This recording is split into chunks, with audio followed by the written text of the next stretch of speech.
अथ देव्याः कवचम्।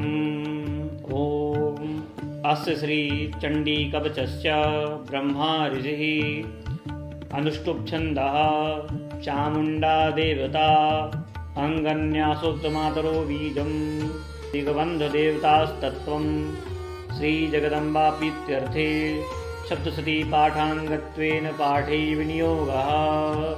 ॐ नमश्चण्डिकायै।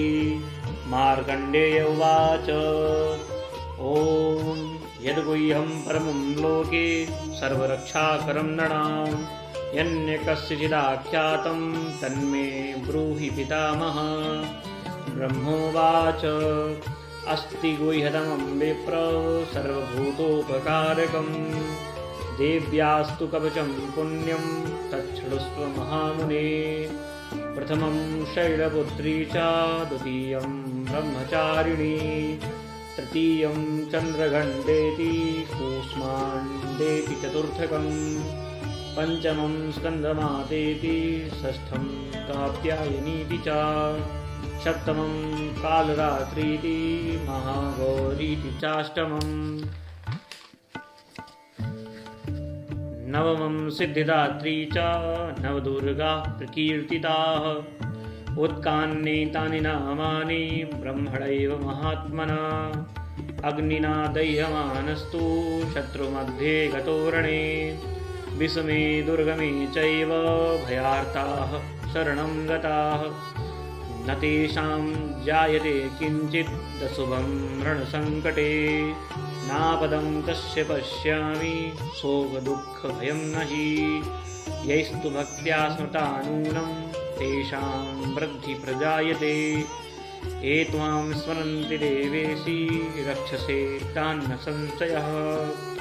प्रेतसंस्था तु चामुण्डा वाराही महिषासना ऐन्द्री गजसमारूढा वैष्णवी गरुडासना माहेश्वरी वृषारूढा कौमारी शिखिवाहना लक्ष्मी पद्मासना देवी पद्महस्ता हरिप्रिया श्वेतरूपधरा देवी ईश्वरी वृषवाहना ब्राह्मी हंससमारूढा सर्वाभरणभूषिता इत्येता मातरः सर्वाः सर्वयोगसमन्विताः नानाभरणशोभाढ्या नानारत्नोपशोभिताः।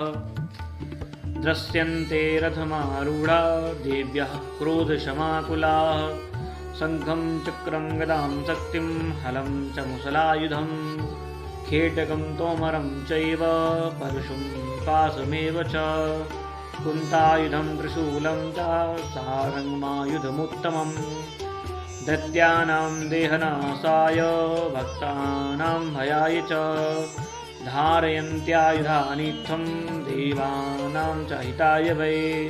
नमस्तेस्तु महारौद्रे महाघोरपराक्रमे महाबले महोत्साहे महाभयविनाशिनी त्राहि मां देवि दुष्प्रेक्षे शत्रूणां भयवर्धिनी। प्राच्यां रक्षतु मामेन्द्री आग्नेयाम् अग्निदेवता दक्षिणे वतु वाराही नैऋत्यां खड्गधारिणी प्रतीच्यां वारुणी रक्षेत् वायव्यां मृगवाहिनी उदीच्यां पादुकौमारी ऐशान्यां शूलधारिणी ऊर्ध्वं ब्रह्माणि मे रक्षेत् हस्ताद् वैष्णवी तथा एवं दशदिशो रक्षेत् चामुण्डा सबवाहना।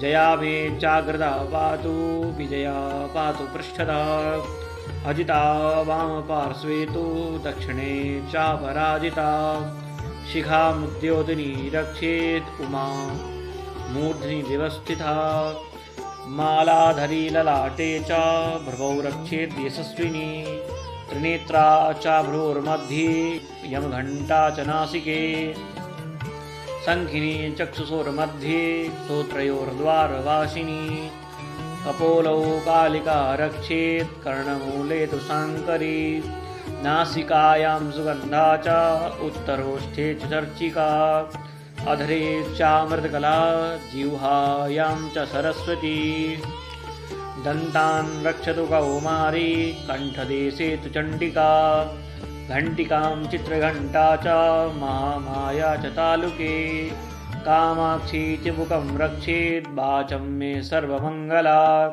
ग्रीवायां भद्रकाली च पृष्ठवंशे धनुर्धरी नीलग्रीवा वही कण्ठे नलिकां नलकूवरी स्कन्धयो खड्गनी रक्षेत् बाहु मे वज्रधारिणी हस्तयोर्दण्डिनी रक्षेत् अम्बिका चाङ्गुलीषु च नखान् शूलेश्वरी रक्षेत् कुक्षौ रक्षेत् कुलेश्वरी स्तनौ रक्षेन्महादेवी मनः शोकविनाशिनी हृदये ललिता देवी उदरे शूलधारिणी नाभौ च कामिनी रक्षेत् गुह्यं गुह्येश्वरी तथा पूतना कामिका मेढ्रं गुदे महिषवाहिनी कट्यां भगवती रक्षेत् जानुनी विन्ध्यवासिनी जङ्गे महाबला रक्षेत् सर्वकामप्रदायिनी गुल्फयोर्नारसिंही च पादपृष्ठे तु तैजसी पादाङ्गुलिषु श्रीरक्षेत् पादादस्थलवासिनी नखान् दंष्ट्राकराली च केशांशैवोर्ध्वकेशिनी रोमकूपेषु कौवेरी त्वचं बागीश्वरी तथा रक्तमज्जावसामासान्यस्थिमेदांसि पार्वती अन्त्राणि कालरात्रिश्च पित्तं चामुकुटेश्वरी पद्मावती पद्मकोशे कफे चूडामणिस्तथा ज्वालामुखी नखज्वालामवेद्या सर्वसन्धिषु शुक्रं ब्रह्माणि मे रक्षेत् छायां छत्रेश्वरी तथा अहङ्कारं मनोबुद्धिं रक्षेन्मे धर्मधारिणी प्राणापानं तथा व्यानम् उदानं च समानकं वज्रहस्ता च मे रक्षेत् प्राणं कल्याणशोभना रसे रूपे च गन्धे च शब्दे स्पर्शे च योगिनी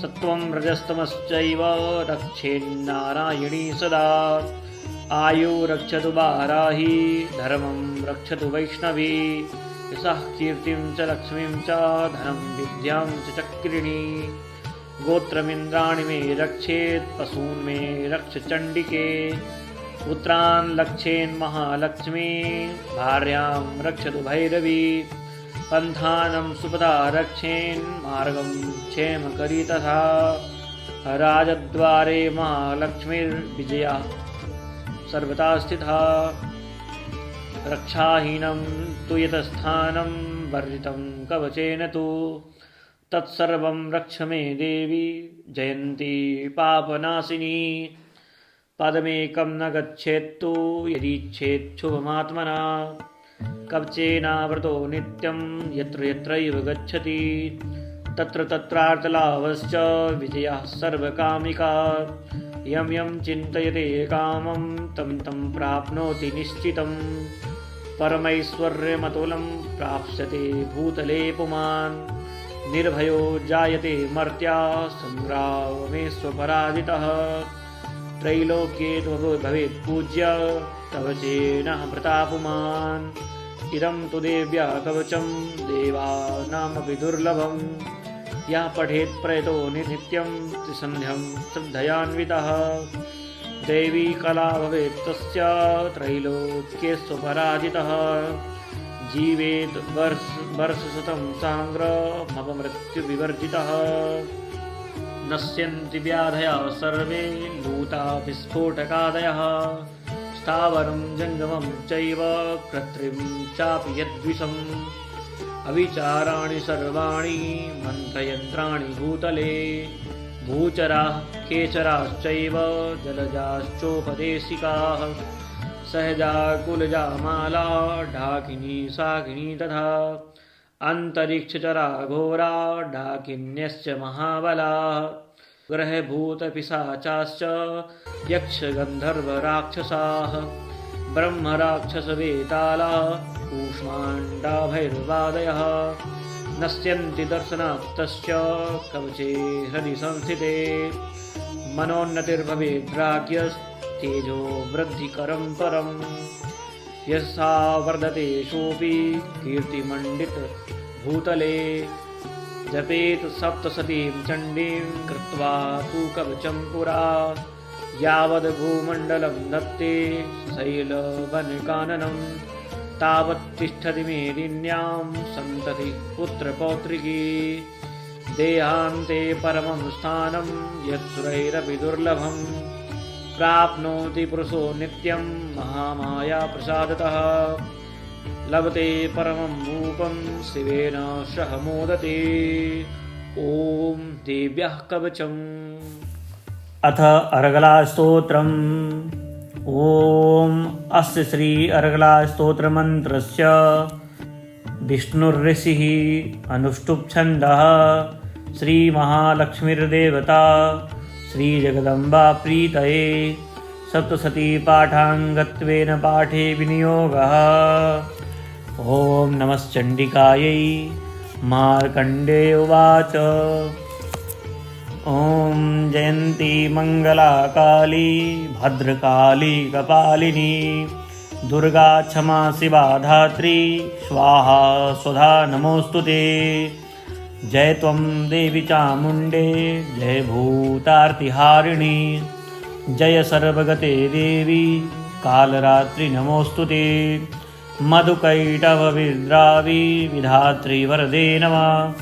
रूपं देहि जयं देहि यशो देहि दिशो जहि। महिषासुरनिर्णासी भक्तानां सुखदे नमः। रूपं देहि जयं देहि यशो देहि दिशो जहि। रक्तबीजवधे देवी चण्डमुण्डविनाशिनी रूपं देहि जयं देहि यशो देहि दिशो जहि। शुम्भस्यैव निशुम्भस्य धूम्राक्षस्य च मर्दिनी रूपं देहि जयं देहि यशो देहि दिशो जहि।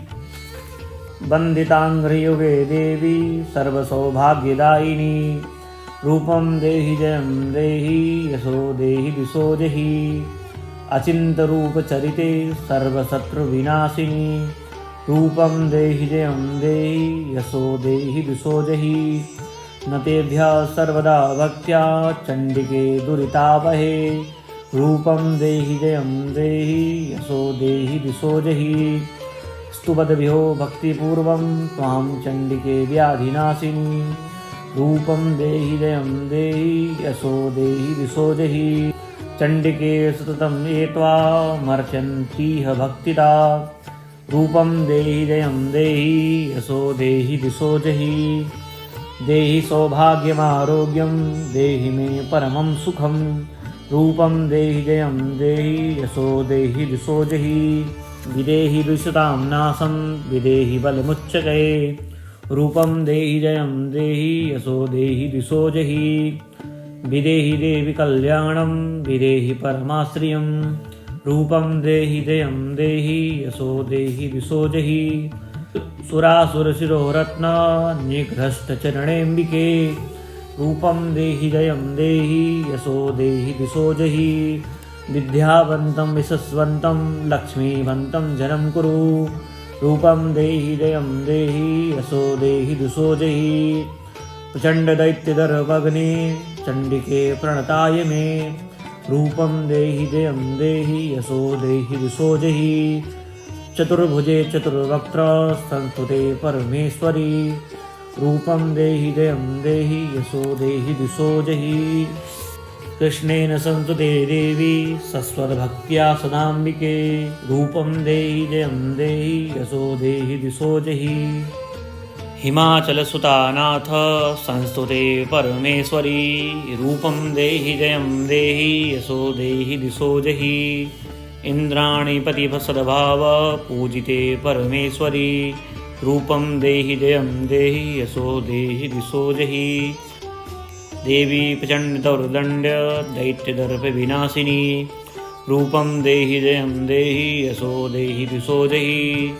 देवी भक्तजनोद्या मदत्तानन्दोदयेऽम्बिके रूपं देहि जयं देहि यशो देहि दिशो जहि। पत्नीं मनोरमां देहि मनोवृत्तानुसारिणीं तारिणीं दुर्गसंसारसागरस्य कुलोद्भवाम्। इदं स्तोत्रं पठित्वा तु महास्तोत्रं पठेन्नरः स तु सप्तशती संख्या वरमाप्नोति सम्पदाम्। ॐ देव्यार्गलास्तोत्रम्। ॐ अथ कीलकम्। ॐ अस्य श्रीकीलकस्तोत्रमन्त्रस्य शिवऋषिः अनुष्टुप् छन्दः श्रीमहासरस्वती देवता श्रीजगदम्बापीत्यर्थम्। सप्तशतीपाठाङ्गत्वेन पाठे विनियोगः। ॐ नमश्चण्डिकायै। मार्कण्डेय उवाच ॐ विशुद्धज्ञानदेहाय त्रिवेदी दिव्यचक्षुषे श्रेयः प्राप्तिनिमित्ताय नमः सोमार्धारिणे। सर्वमेतद्विजानीयान् मन्त्राणामभिकीलकम्। सोऽपि क्षेममवाप्नोति सततं जापि तत्परः। सिद्धयन्युच्चाटनादीनि वस्तूनि सकलान्यपि। एतेन स्तुवतां देवी स्तोत्रमात्रेण सिद्ध्यति। न मन्त्रो नौषधं तत्र न किञ्चिदपि विद्यते। विना जापेन सिद्ध्येत सर्वमुच्चाटनादिकं। समग्राण्यपि सिद्ध्यन्ति लोकशङ्कामिमां हर।